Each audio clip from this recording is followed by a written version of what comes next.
Je vais donner l'occasion à nos invités de poser quelques questions, mais je voudrais commencer moi-même par poser quelques petites questions en attendant que nos amis s'apprêtent. L'expérience a montré que si le modérateur n'a pas de questions en venant, quand on ouvre le débat et que personne n'a de questions, c'est toujours un peu embêtant. Alors, apprêtez vos questions. Monsieur le gouverneur, je vais parler un peu d'actualité. Il y a quelques jours, les chefs d'État de la task force se sont réunis à Accra pour parler de la monnaie de la CEDEAO. Ici, nous sommes à la maison de l'entreprise. D'après vous, quels bénéfices les entreprises peuvent-elles attendre d'une monnaie unique de la CEDEAO? Bien, merci beaucoup. Je voudrais peut-être réparer une petite faute de frappe. Dans les personnalités que j'ai citées, il semble que j'ai oublié le ministre de l'économie et des finances. Alors, je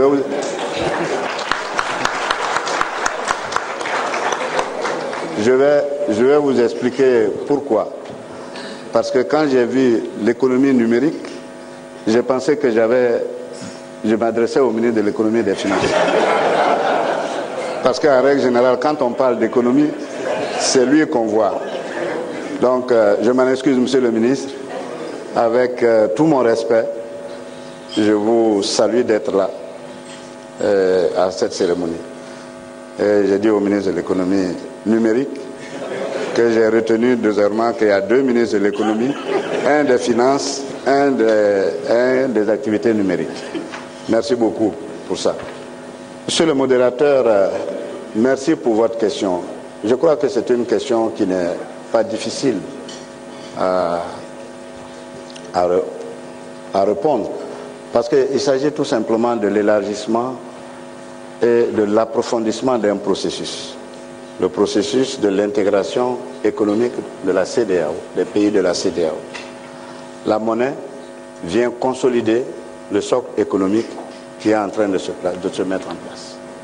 Et de ce fait, je crois qu'il n'y a que davantage. Déjà, sur le plan économique, il y avait 350 millions de consommateurs éventuels déjà.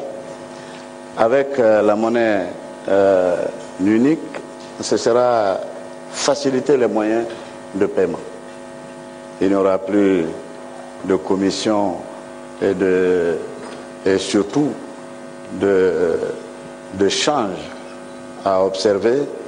Cela permettrait une fluidité des transactions et je crois que c'est tout au bénéfice des entreprises qui constituent cette union, les entreprises des 15 pays. Bien sûr, les plus dynamiques seront celles-là qui en tireront le meilleur bénéfice et je suis persuadé que le fait que les chefs d'État aient pris cette décision, connaissant le dynamisme du monde des affaires, je suis persuadé qu'ils sont déjà prêts à tirer le meilleur profit. En tout cas, il n'y a que des profits que je vois pour l'instant. Bien sûr, il y aura toujours des difficultés ça et là et à un certain moment, mais je crois que le propre justement de ce secteur, c'est de résoudre le plus rapidement possible les difficultés qu'il y a et de profiter au maximum des opportunités qui seront offertes. Est-ce que le processus avance comme vous le souhaitez?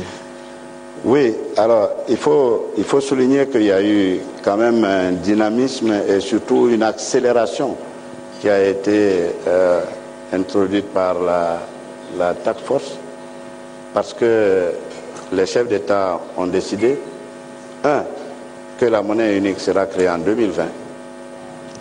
2, que les pays qui respecteront les convergences qui sont établies iront progressivement à la monnaie unique. Ça veut dire que la possibilité que les 15 ne soient pas d'entrée de jeu dans la monnaie unique, mais il y aura un processus qui permettra de rejoindre le processus au fur et à mesure que les convergences seront établies. Et je crois que c'est très important qu'il y ait des convergences, sinon la monnaie unique ne jouera pas son rôle. Voilà ce que je peux dire. Et le calendrier, c'est-à-dire la feuille de route, a été précisée et adoptée à Accra par les chefs d'État. ce qui permettra de mener très rapidement les études d'impact qui sont nécessaires et de mettre en place les articulations qui sont indispensables pour que la monnaie unique soit créée en 2020. Merci. Monsieur le gouverneur, une deuxième question. Votre position personnelle sur l'arrimage du franc CFA à l'euro. Parce que sur la question, alors certains disent l'euro appartient à des pays d'économie forte, des pays développés, c'est une monnaie forte et donc ça rend le CFA fort, alors que les pays qui utilisent le franc CFA sont des pays à économie faible et donc ça pose problème. À côté de ça, il y a ceux qui disent le fait d'être arrimé à une monnaie forte et stable rend le CFA stable. Alors, je n'ai pas compté, je ne sais pas combien de personnes il y a dans chaque camp, mais vous, votre position, c'est quoi? Que l'arrimage fixe du CFA à l'euro? Bien, il est difficile de donner une position personnelle du gouverneur qui ne soit pas...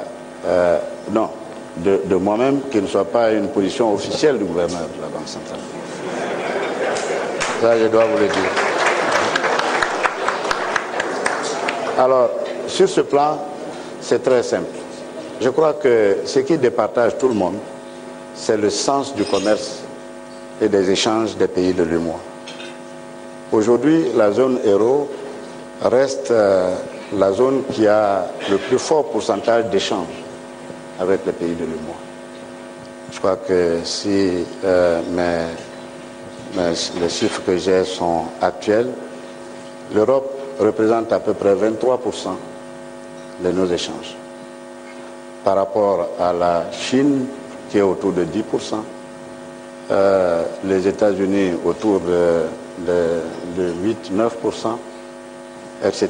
Et je crois le Japon autour de 5%. Cela veut dire quoi? Cela veut dire que si on veut favoriser les échanges qui ont cours actuellement, il faut nécessairement que ce soit dans une monnaie qui ne soit pas trop difficile pour les transactions. Donc ça, c'est déjà un argument qui départage tout le monde, parce qu'au moins il y a une base. Et cette base-là, c'est au moins le courant et le volume des échanges avec la zone euro par rapport aux autres zones. Voilà la réponse que je peux vous donner. Alors, bien sûr,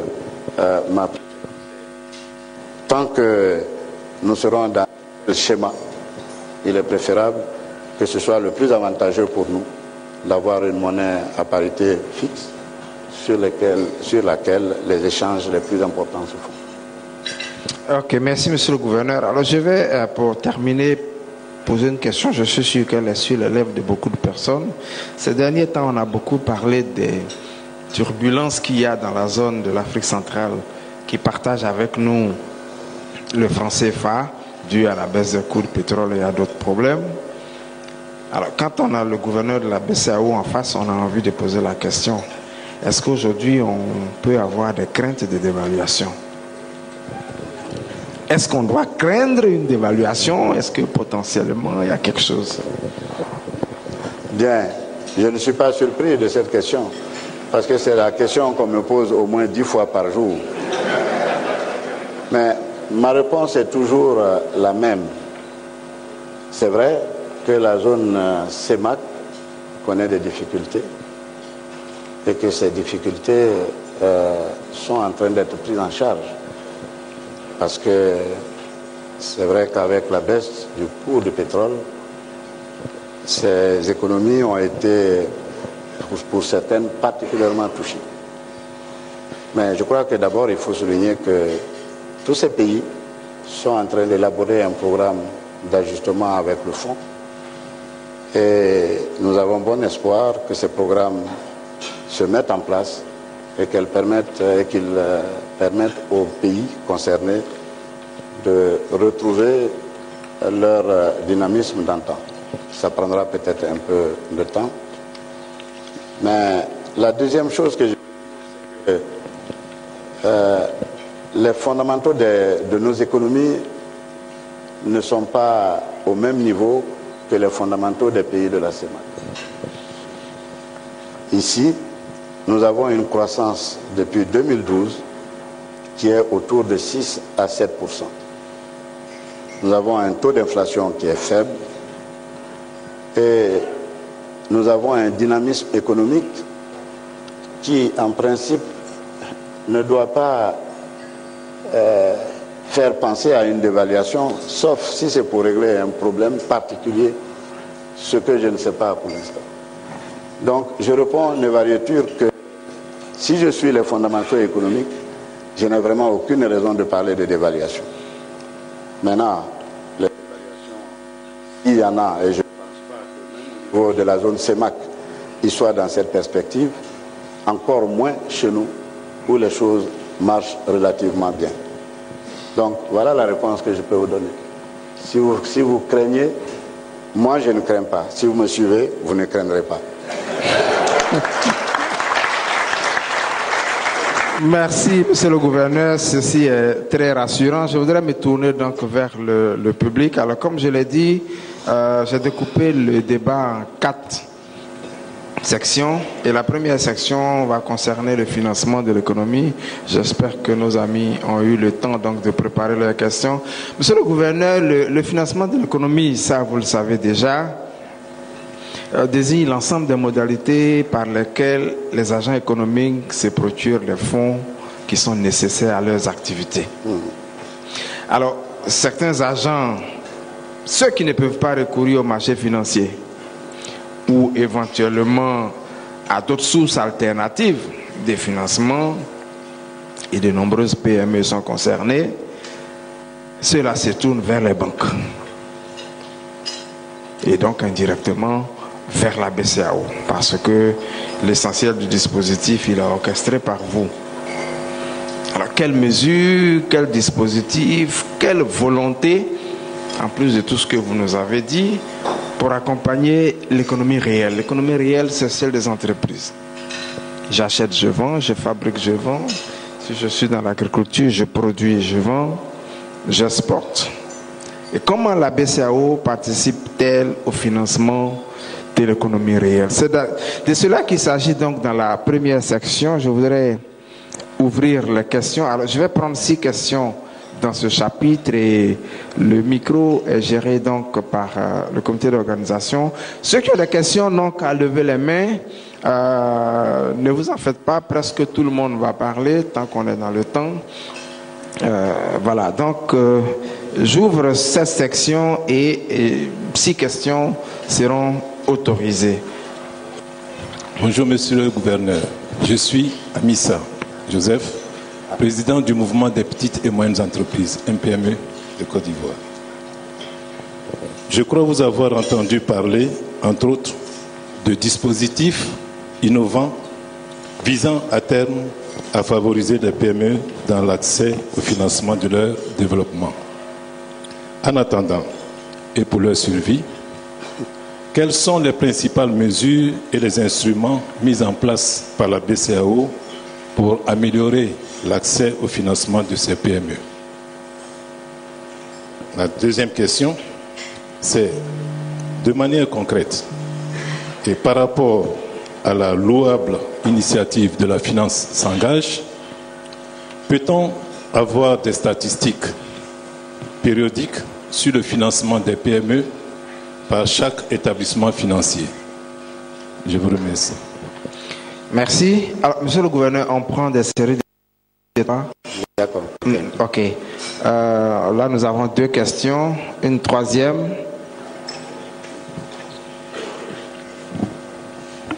Merci, monsieur le gouverneur. Je voudrais vous féliciter d'abord pour votre brillante intervention et riche en enseignements. Je suis M. Touré Diabaté, vice-président de la CGCI, PDG du groupe CITA. Je voudrais poser juste une petite question. Vous avez bien expliqué le dispositif pris par votre institution et les différents États. Je voudrais savoir, monsieur le gouverneur, où en sommes-nous aujourd'hui par rapport au dispositif pris pour le refinancement des PME et des SFD. Je vous remercie. Merci. Dernière question de cette série. Merci. Je voudrais à mon tour, Monsieur le Gouverneur, vous féliciter de votre brillante intervention. On aurait pu se priver de poser des questions, mais mon intervention s'articule autour de deux questions. La première, c'est celle relative donc au financement des États. Vous aviez tantôt dit de 723 milliards en 2011, vous êtes passé à 4 500 milliards. Je voudrais que vous puissiez nous indiquer la part de financement privé et la part de financement qui est allée donc peut-être au profit de l'État. Et évidemment, de façon, si possible, sectorielle. Est-ce des financements à projets sociaux, est-ce des financements à projets marchands, pour que nous puissions identifier quelle est la part qu'a occupé donc le secteur privé dans le financement de la BCEAO à travers donc ce montant de 4 500 milliards. Monsieur le Gouverneur, la deuxième question est relative donc au crédit bail. Évidemment, vous en parliez tout à l'heure en disant que le crédit bail représentait 1,1%, ce qui est faible, alors que le président de la République et le Premier ministre parlent de la transformation de notre économie, qui passe évidemment par l'industrialisation et ce faisant nécessite donc un besoin de financement de matériel. Alors qu'aujourd'hui, le crédit bail est très cher. Je crois que beaucoup de PME n'arrivent pas à créer de petites entreprises parce que le crédit bail est très cher. Est-ce à dire que la BCEAO a un taux de base bancaire qui est tellement élevé que les banques ne peuvent pas donc accompagner les PME dans le système de financement de matériel qui occupe une place importante dans la réalisation des petites industries? Monsieur le Gouverneur, pour rejoindre un peu Mme Touré Massoumé, dire que le refinancement des PME reste donc la grande préoccupation parce que la BCEAO semble tellement lointaine des entreprises privées qu'aujourd'hui c'est l'occasion pour ne pas que les banques subissent le jugement des entreprises que nous sommes. Nous voulons que la BCEAO puisse nous dire si ce sont les banques locales, commerciales, qui ne sont pas à la hauteur des attentes des entreprises, ou est-ce la BCEAO qui ne joue pas son rôle pleinement, ne permettant pas ainsi aux banques commerciales d'accompagner les sociétés et les industries ivoiriennes? Merci. Merci. Nous allons clore donc cette première série. Alors, Monsieur le Gouverneur, quand on parle des coûts de crédit, en général, le taux de base bancaire revient souvent. Donc, au passage, en répondant, si on pouvait savoir comment ça se calcule, le taux de base bancaire, ça nous ferait du bien. Je vous laisse la parole, Monsieur le Gouverneur. Merci beaucoup. Merci pour ces questions qui sont certainement très importantes, j'en conviens. Alors, quel est le dispositif de la BCEAO pour le financement des petites et moyennes entreprises?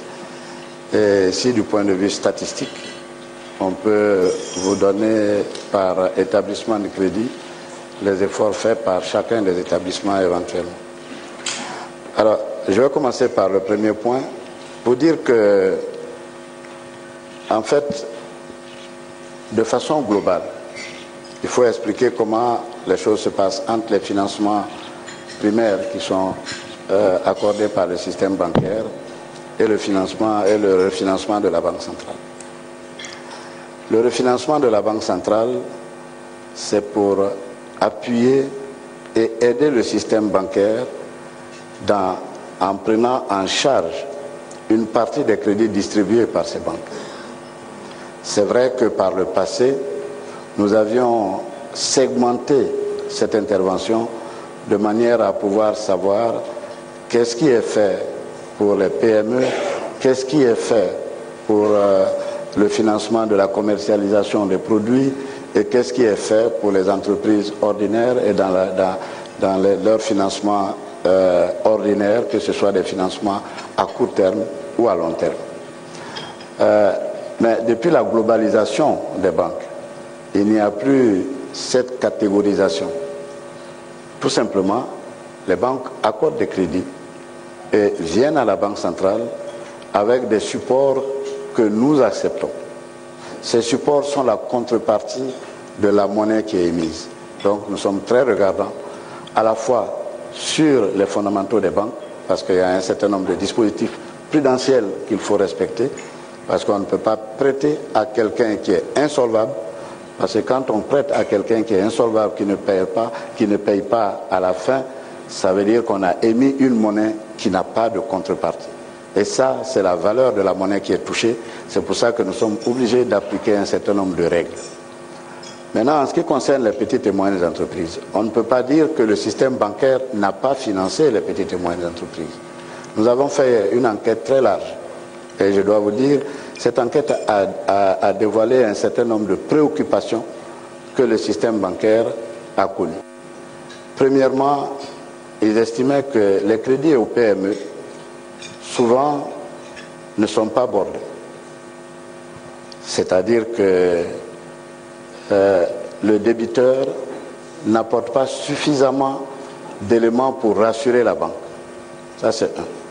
Deuxièmement, la PME a une gouvernance qui parfois prête, n'est pas tout à fait conforme avec les règles habituelles.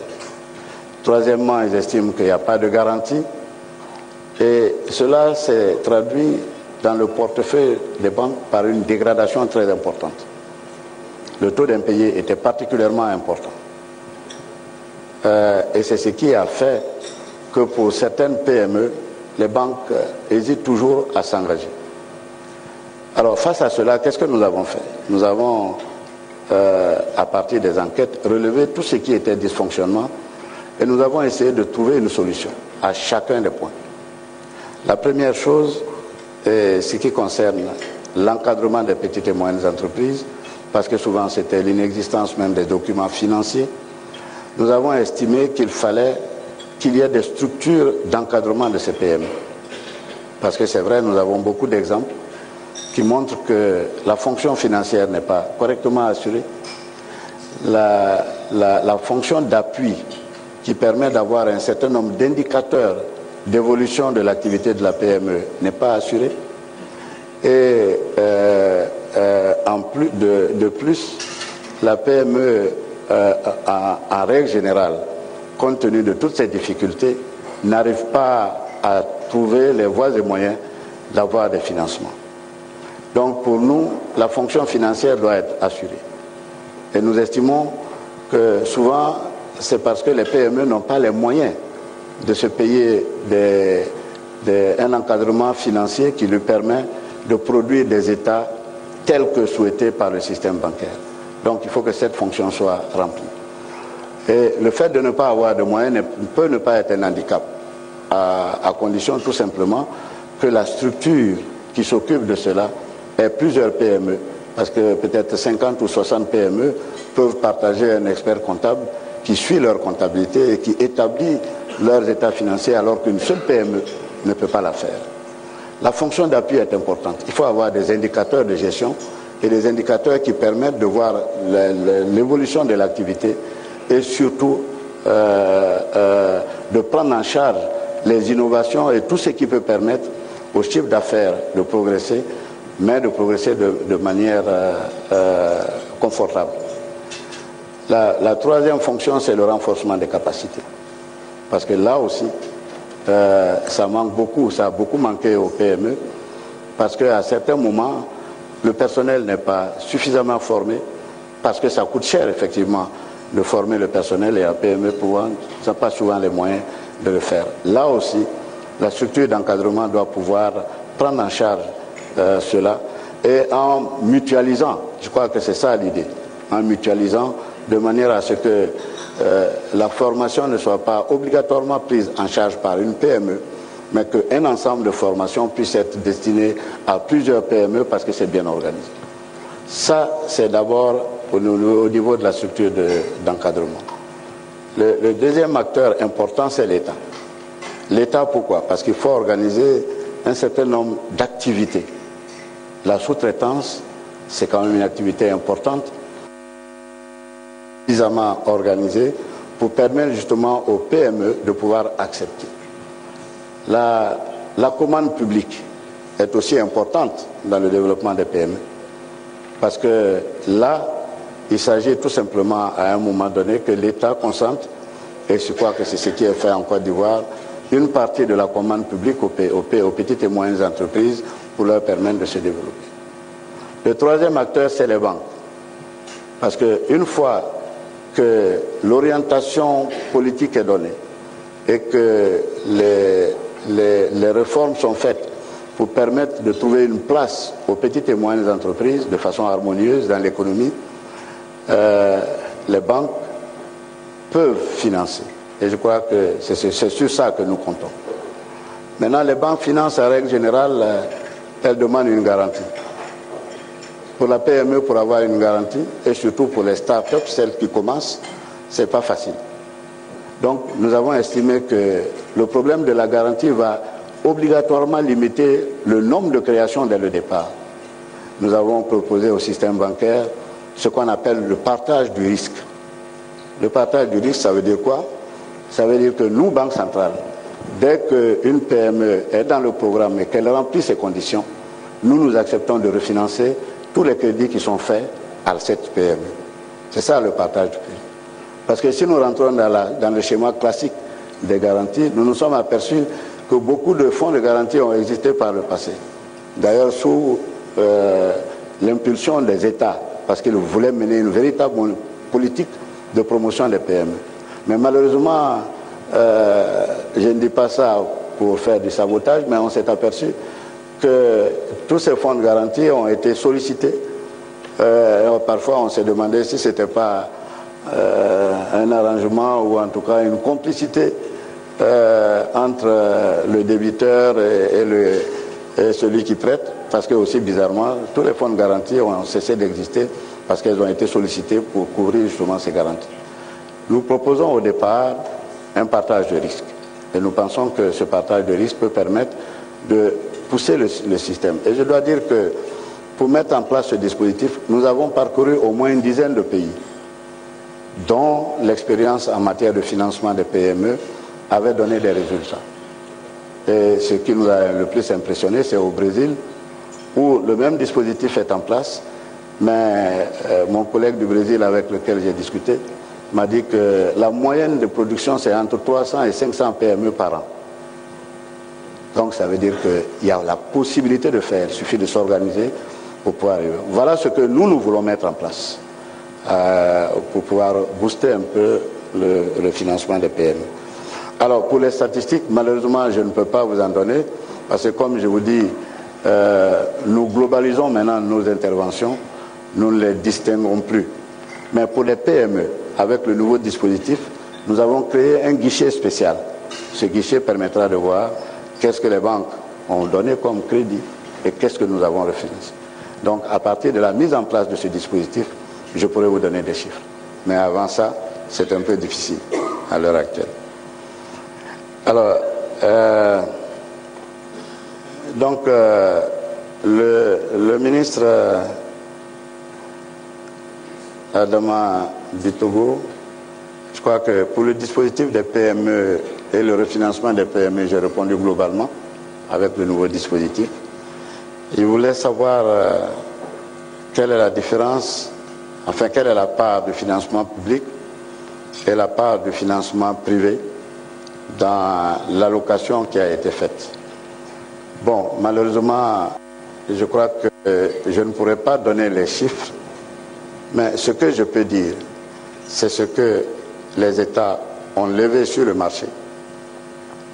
Et globalement, ce qui a été fait comme crédit. Parce que ce n'est pas tous les crédits qui sont refinancés par la Banque centrale. Parce que nous avons des normes. Nous ne pouvons pas, par exemple, dépasser 35% des crédits consentis par une banque. Donc, obligatoirement, il y a une part que nous prenons, certainement, mais il y a une part que les banques supportent du fait de leurs fonds propres, sur leurs fonds propres. Alors, mais je crois que c'est une question importante. Ce que je peux dire, c'est que le financement, et ça c'est un élément très important de suivi de nos indicateurs, nous veillons à ce que dans le crédit primaire par les banques, le financement public ne ne contrecarre pas le financement du secteur privé dans les évolutions. Et ce que je peux vous dire, c'est qu'aujourd'hui, les derniers chiffres que nous avons, le financement privé a augmenté de près de 16% sur l'année de 2016 à 2017. Mais le financement public a aussi augmenté, mais dans des proportions plus faibles. Il est autour de 9 à 10%. Cela veut dire quoi?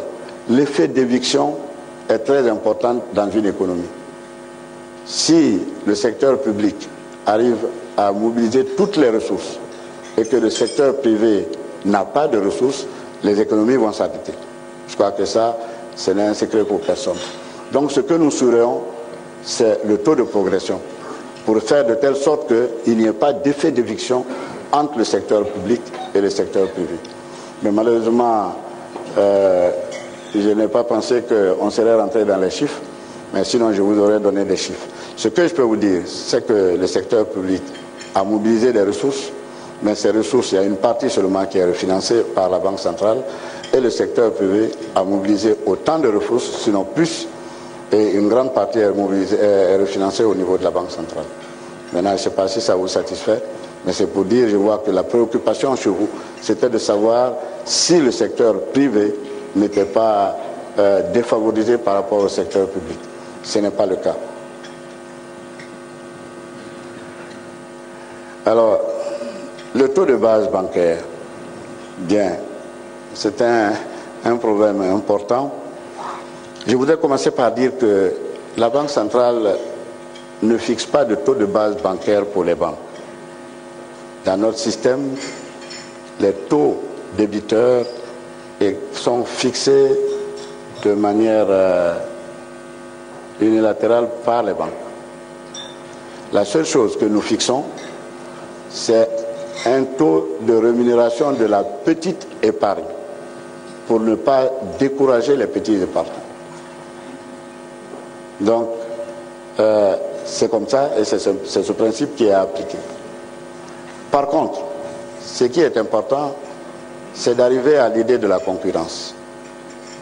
Parce que autant les banques fixent leurs taux et leurs commissions, autant elles sont obligées, et ça c'est la loi qui les oblige à publier leurs taux et à informer leur clientèle. Nous allons même jusqu'à demander qu'il y ait un affichage de toutes les conditions de la banque concernée dans ses locaux et de façon visible. Cela veut dire quoi? Cela veut dire que si vous constatez que dans une banque, les taux sont plus élevés qu'une autre, ça veut dire que peut-être que celle-là a des charges beaucoup plus importantes qu'elle répercute sur la clientèle, mais vous avez au moins le choix de pouvoir dire je préfère aller dans telle banque parce que les taux sont meilleurs. Et c'est cet esprit de concurrence qui doit prévaloir dans le système bancaire. Donc nous ne fixons pas de taux. Par contre, ce que nous fixons, et ça c'est important, je vais expliquer pourquoi, c'est notre taux d'intervention de base. Nous le fixons et c'est un indicateur important. Je voulais en profiter pour dire à la profession que tous les trimestres, le comité de politique monétaire de la Banque centrale se réunit et détermine les taux qu'il faut appliquer. Pour nous, c'est un signal fort, d'abord aux banques, mais aussi aux opérateurs économiques, pour dire voilà nos taux, nous les avons diminués ou nous les avons augmentés. Tout dépend de ce que nous menons comme politique monétaire à un moment donné. Et comme j'ai dit tout à l'heure, la tendance de la politique monétaire elle est accommodante. Parce que ce que nous voulons, c'est de faire de telle sorte que l'économie soit financée, les économies sont financées, et que à la fois le secteur public et le secteur privé puissent financer confortablement les opérations. Maintenant, quand nous le faisons, ça vous donne un indicateur. C'est un indicateur qui permet au secteur privé de discuter avec le système bancaire. Généralement, c'est ce qui n'a pas lieu. Et c'est ça qu'il faut faire. Parce que, et pourquoi nous avons tout fait pour instituer le BIC? Parce que le score d'une entreprise est important dans sa négociation de crédit avec le système bancaire. Mais si, indifféremment, une entreprise qui a un très bon score ne discute pas ou n'essaie pas d'avoir des taux les plus favorables, mais c'est elle qui est perdante.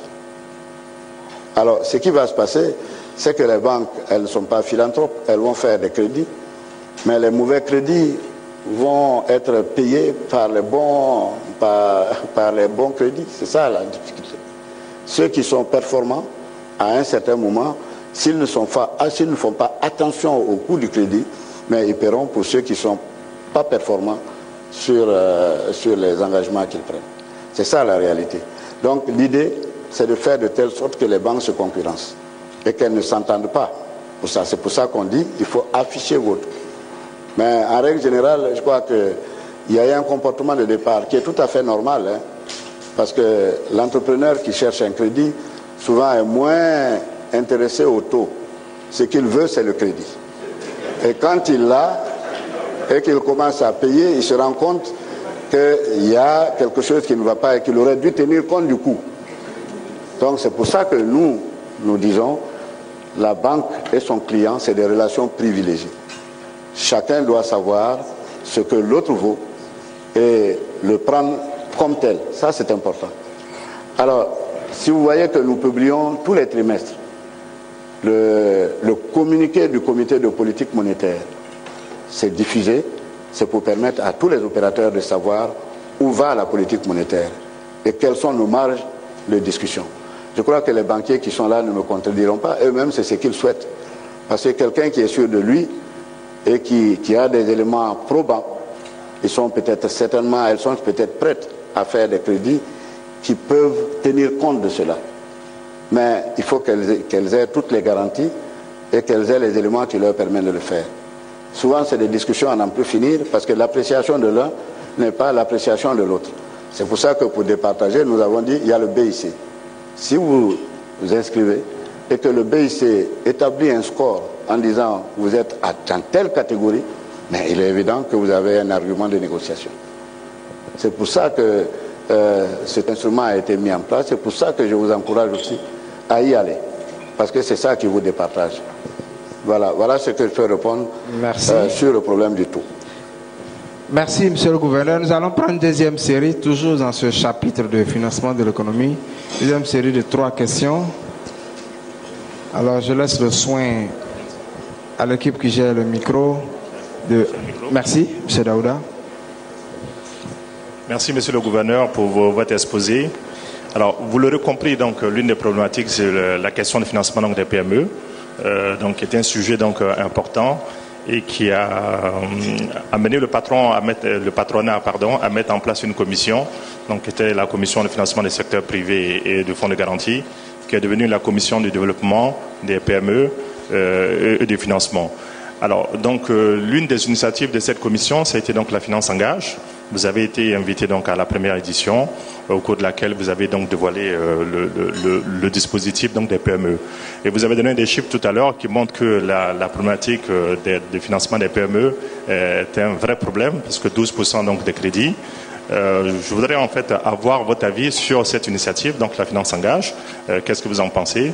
Je n'ai pas eu l'occasion d'en parler au président, parce que notre idée, c'est vraiment d'avoir votre parrainage, la Banque centrale, en liaison avec les ministres de tutelle, le ministre de l'économie et des finances, le ministre du commerce, de l'artisanat et de la promotion des PME, pour faire bouger l'écosystème.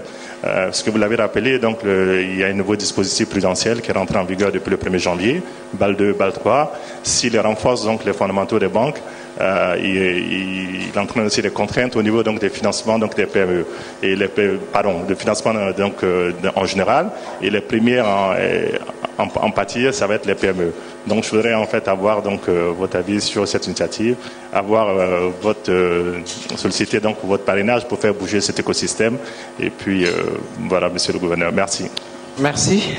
Deuxième question de cette deuxième série. Deuxième question de cette deuxième série. Voilà, merci. Bonjour, Monsieur le Gouverneur. Je vous remercie pour votre brillante intervention, parce que je viens de comprendre que pour mobiliser les ressources, c'est la BCEAO qui fixe quand même les taux de rémunération de l'épargne. Et donc ma question est relative au financement de l'économie. On constate un besoin d'épargner de la population à faible revenu dans des structures qui promettent de forts rendements. Alors, j'aimerais savoir si on doit interdire ces structures donc qui promettent ces forts rendements, ou alors il faut peut-être les encadrer, il faut encadrer leur création et mettre en place un mécanisme de contrôle. J'aimerais savoir la position de la BCEAO. D'accord. Merci. Est-ce qu'on a une dernière question pour cette série? Merci, Monsieur le Gouverneur. Je suis Nda Parfait, entrepreneur, chef d'entreprise et membre de la commission développement des PME et financement du secteur privé. Monsieur le Gouverneur, nous savons que le principal problème de financement des PME, c'est le haut du bilan. Et les banques commerciales en général ne financent pas le haut du bilan. Alors, quels sont les mécanismes alternatifs de financement que promeut la BCEAO? Quel est le cadre que met en place la BCEAO pour faire évoluer les financements alternatifs? Je vous remercie. Merci. Alors, nous allons clore cette deuxième série. Nous avions 6 questions uniquement pour ce chapitre, parce que le temps avance rapidement. Monsieur le Gouverneur, 3 questions. La finance s'engage, mécanisme alternatif, et puis ensuite les structures qui promettent des taux, j'allais dire, ronflants. Quelqu'un a envie de dire, suivez mon regard, ça fait couler beaucoup d'encre dans ce pays. Voilà. Bien, merci beaucoup. Je crois que c'est une question éminemment importante. Et c'est bien qu'on sollicite la position de la Banque centrale sur ces questions. Alors, pour commencer, la finance s'engage. Je dois dire que nous soutenons l'initiative. Et nous avons même discrètement invité d'autres pays à s'y engager. Parce que c'est une manière de désigner de façon bien précise un secteur d'activité et de prendre en charge la problématique de son financement. Je crois que c'est important. Et c'est pour ça d'ailleurs que je suis venu à la première manifestation à laquelle j'ai assisté, parce que c'était pour moi une manière de soutenir le projet et l'initiative. Je l'ai indiqué. Et opportunément d'ailleurs, la personne qui faisait la modération m'a demandé sur quoi la Banque centrale s'engage. Parce que j'ai vu quelque part que chaque banque avait donné des montants. Alors, j'ai dû lui dire que moi, mon engagement est global. C'est la somme de tous ceux pour lesquels ils se sont engagés. Bien sûr, c'était facile de le dire, mais ça veut dire quoi? Ça veut dire que la réflexion que nous menons, nous sommes convaincus que les petites et moyennes entreprises ont leur place dans le tissu économique.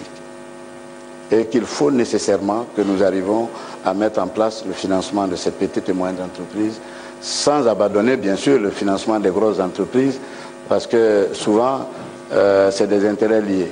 Quand la grosse existe, les petites peuvent exister. Mais si on ne prend en compte que les petites, sans les grosses, on risque de créer un dysfonctionnement. Alors, moi je soutiens. Je l'ai soutenu et je vous le dis. Maintenant, qu'est-ce que nous pouvons faire? C'est ce que j'ai expliqué tout à l'heure. Réfléchir avec vous et de soutenir ce que vous faites. Parce que malheureusement, je ne peux pas être un acteur. Si je suis un acteur comme vous le souhaitez, ça va être compliqué pour le système bancaire. Parce que celui qui se sera engagé pour X, s'il ne le fait pas, je ne sais pas si je dois le sanctionner ou si je dois continuer à croire. C'est pour ça que nous estimons que nous soutenons. Nous allons soutenir du mieux qu'on peut. Mais nous considérons que c'est une émulation, d'abord pour le système bancaire. Et en termes d'émulation, les émulations vont difficilement avec la supplémentation et la réglementation. Donc c'est pour ça que je n'ai pas voulu sponsoriser en quelque sorte, mais je soutiens. Et je serai toujours là quand vous me solliciterez pour une question particulière ou pour des avancées de cette initiative. Je vous ai dit que j'ai souhaité même discrètement que certains s'en inspirent et que ce soit un processus qui puisse être vulgarisé dans l'Union de manière à ce qu'il y ait un engagement fort du système bancaire vers le financement des petites et moyennes entreprises. Mais s'agissant d'émulation, si vous mettez, je crois que ça va créer quelques petites difficultés. Je préfère être observateur, mais un soutien. Voilà ce que je peux vous dire. Mais je soutiens l'initiative. Et c'est pour ça que je suis venu à la première manifestation. Malheureusement, mon calendrier ne m'a pas permis de venir à la deuxième. Mais ce n'est pas un refus. Et ce n'est pas des intérêts. C'est tout au contraire parce que le calendrier n'a pas permis. Mais je soutiens l'initiative et je l'appuierai autant que je peux par les sollicitations que vous ferez dans ce dossier. Merci. Alors, maintenant, les structures, je crois que la deuxième question, c'est les structures de collecte de la petite épargne. Faut-il les supprimer? Faut-il les encadrer? Faut-il les laisser faire? Laisser faire, non. Encadrer dépend. Que nous considérons que tout ce qui concerne le financement de l'économie et la sollicitation des usagers pour la mobilisation de l'épargne doit être obligatoirement encadrée. Pourquoi? Parce que les effets sociaux sont importants et les effets économiques aussi sont importants. On ne peut pas laisser ce secteur important à l'initiative de qui veut. C'est pour ça qu'il y a des régulateurs qui sont mis en place. La BCEAO s'occupe d'un certain nombre d'initiatives, que ce soit, je crois, les banques, le secteur financier, par bien sûr l'intermédiaire de la commission bancaire, le conseil régional de l'épargne publique et des marchés financiers s'occupe de l'appel direct à l'épargne des usagers. Quoi d'autre? Mais enfin, il y a des régulateurs. Et ces régulateurs ont des règles. Les règles ne sont pas faites pour empêcher que les initiatives se prennent. Les règles sont faites pour, premièrement, garantir la pérennité des actions et la pérennité, justement, des entreprises qui sont faites dans ce sens. Ça, c'est la première chose. La deuxième, c'est la protection des épargnants et la protection des usagers. Parce que s'ils ne sont pas protégés, alors on peut arriver à des catastrophes. Et c'est arrivé dans certains pays. Donc il faut obligatoirement que ce soit suivi, que ce soit encadré.